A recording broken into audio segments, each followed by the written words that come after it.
Nous sommes mardi, Madame, Monsieur, bonsoir et ravi de vous retrouver. Bienvenue dans votre émission Décryptage 360. Deux sujets majeurs à la une ce soir. D'abord, cap sur la Côte d'Ivoire où l'élection présidentielle continue de susciter de vifs débats. Le président Alassane Ouattara conserve son pouvoir quasiment sans compétition, une situation qui interroge sur l'état de la démocratie et la transparence du processus électoral.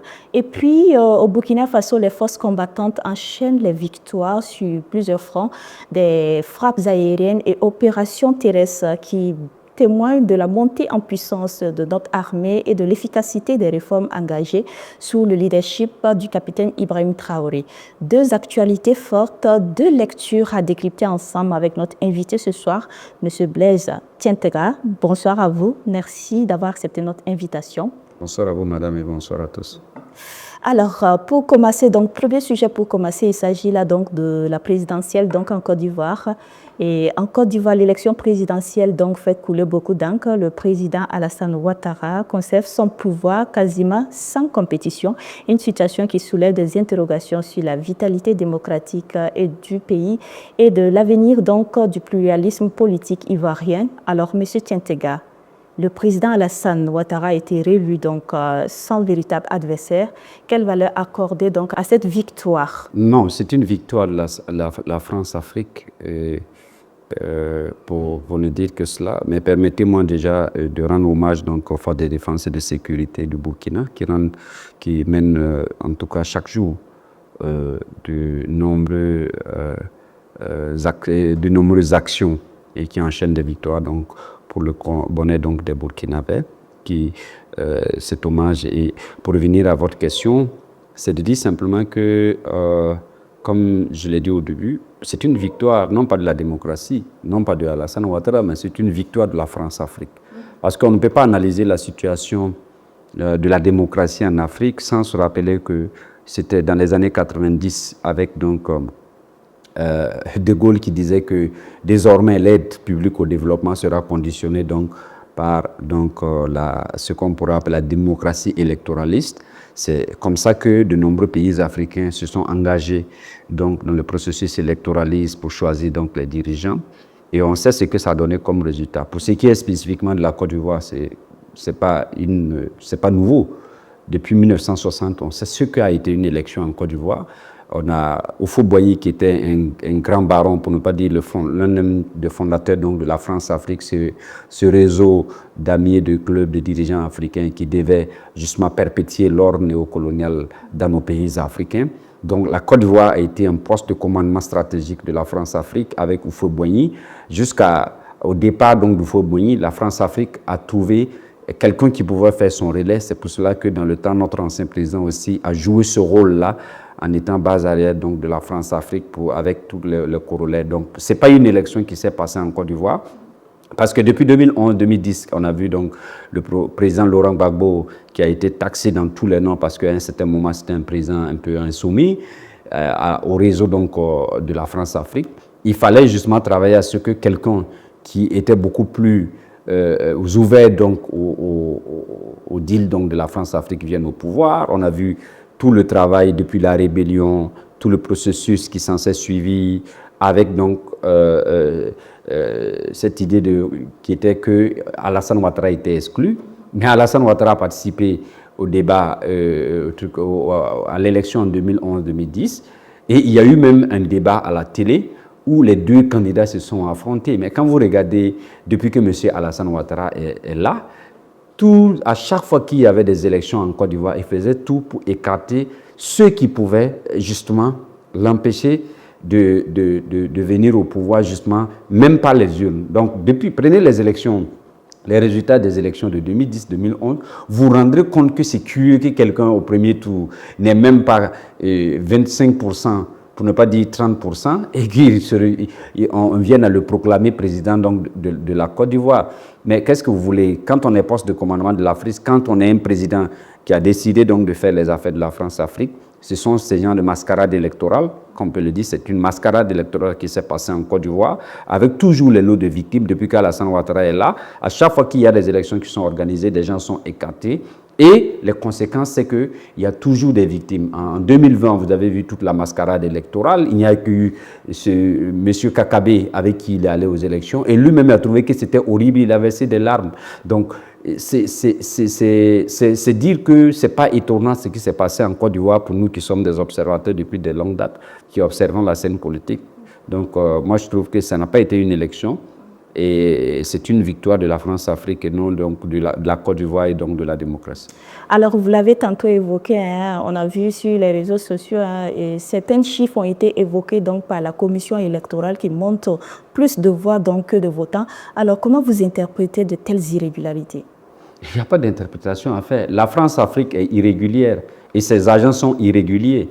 Donc, quand vous êtes un ouvrier de la France-Afrique, ce que vous connaissez, c'est la tricherie, c'est le mensonge, c'est la fabrique du consentement pour les intérêts des réseaux. En fait, ce n'est pas une question de personne, c'est une question de système.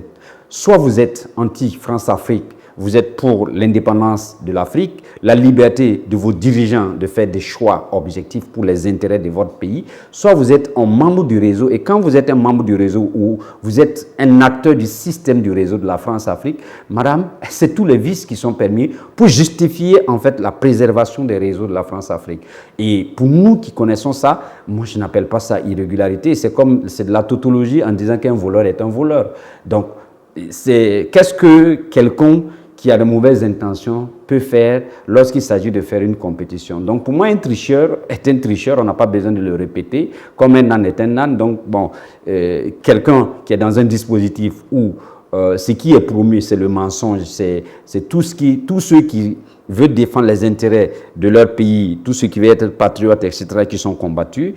Madame, je peux vous dire que moi, je n'ai aucune interprétation particulière à faire. Ceux qui sont étonnés, ceux qui me suivent savent que moi, j'ai dit depuis l'année dernière que M. Alassane Ouattara sera candidat, parce que celui qui connaît comment fonctionne la France-Afrique sait qu'il allait être candidat. Oufo-Boigny, quand, à ces derniers jours, en 90, Oufo-Boigny, on était à quelques années, c'est-à-dire en 94, bien avant cela, en 90, Oufo-Boigny s'est fait construire la plus grande basilique qui a commencé d'ailleurs en 86, je crois, et qui a terminé en 90. Il a construit une basilique. Et c'est juste après ça que les crises de manifestation de la vie chère des étudiants et autres ont commencé, avec donc le retour de Gbagbo, qui est un acteur donc du multipartisme en Côte d'Ivoire. Et c'est comme ça que Oufo-Boigny a terminé ces derniers jours. Donc c'est un duplicate. Alassane Ouattara vous avait dit que lui, il a construit un pont et qu'un pont, ça vaut un mandat. Donc c'est naturel que ceux qui suivaient savaient qu'il allait être candidat. Et quand moi j'ai vu des ministres de son gouvernement fêter parce qu'il a dit qu'il allait être candidat, j'ai comme l'impression que les gens sont dans le système, mais ils ne comprennent pas les enjeux liés autour du système. Donc venant donc du régime ivoirien dans sa posture actuelle, surtout avec donc, le RHDP, qui n'est rien d'autre qu'une entité, en tout cas anti-valeur de ce qu'on pourrait appeler même la démocratie libérale. Même dans la démocratie libérale avec électoraliste, ce n'est pas des modèles. Donc, il ne faut pas que les gens se leurrent. On sait ceux qui se sont engagés donc, dans la démocratie électoraliste avec ces valeurs, on sait ce que ça vaut. Mais ici, ce n'est pas de la démocratie, c'est une dictature masquée d'une entité qui, en réalité, regardez leur discours, ils ont des discours revanchards. Tout ce qu'on accusait à Laurent Gbagbo, on s'est rendu compte que ce monsieur Alassane Ouattara aujourd'hui, il est devenu non seulement le problème donc, de la Côte d'Ivoire, mais il est devenu un problème de la sous-région. Le seul monsieur a eu un problème avec le Mali, il a eu un problème avec le Burkina, il a eu un problème avec le Niger.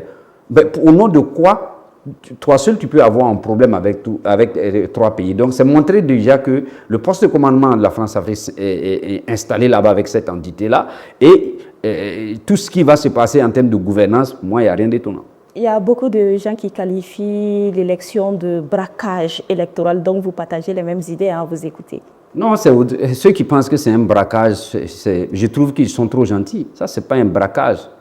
Ce n'est pas un braquage, c'est une mascarade électorale. C'est une mascarade, ça n'a rien d'une élection, mais ça montre en réalité que les gens doivent comprendre une chose. La France-Afrique se moque des élections. Si vous décidez de confier votre pays à des entités extraterritoriales, extra-trucs, tout ce que vous faites, ça va passer. Et on se moque de la vie des gens. En réalité, c'est ça. Vous avez 8 millions d'électeurs qui se sont inscrits. Mais il y a 4 millions qui ont voté. La moitié est où? Et dans la moitié même, je ne suis pas sûr que ceux qui ont voté Alassane Ouattara, madame, je ne suis pas sûr que ceux qui ont voté Alassane Ouattara atteignent même 1 million. Mais là, pensez-vous que les Ivoiriens pourraient-ils donc se mobiliser derrière tout ça pour revendiquer, comme ce qui se passe actuellement au Cameroun, après le scrutin donc, de Paul Biya? Est-ce qu'ils peuvent après se mobiliser pour contester ces résultats-là? Oui, ils vont contester, naturellement des gens vont contester, mais ça n'ira nulle part. Ce que nous entendons par-ci, par-là, c'est que même la France-Afrique pense que M. Ouattara est quelqu'un sur qui on ne peut plus compter. Même la France-Afrique pense ça et se prépare, selon certaines indiscrétions, dans eux-mêmes leur système. Les gens ne voient plus Alassane Ouattara comme un interlocuteur privilégié parce qu'ils estiment que bientôt, il n'aura pas les moyens, les énergies pour pouvoir continuer ce qu'ils veulent. Donc, moi, je pense que les Ivoiriens, ils peuvent protester, ils peuvent marcher, etc., etc. Mais en fait, cette entité qui gouverne la Côte d'Ivoire actuellement, personnellement, je n'ai pas confiance à cette entité parce qu'il y a eu une démonstration de certaines situations qui démontrent que ce n'est pas une entité progressiste, ce n'est pas une entité qui veut dans la dynamique donc, de libération du continent, ce n'est pas une entité qui est prête à cela. Et lorsqu'on n'est pas dans l'esprit donc, de voir l'Afrique debout, c'est qu'on est dans un état purement et simplement d'être ouvrier et relais en fait, du système anti-dignité de l'homme noir et du système anti-dignité de l'Afrique. Merci beaucoup pour ces clés de lecture.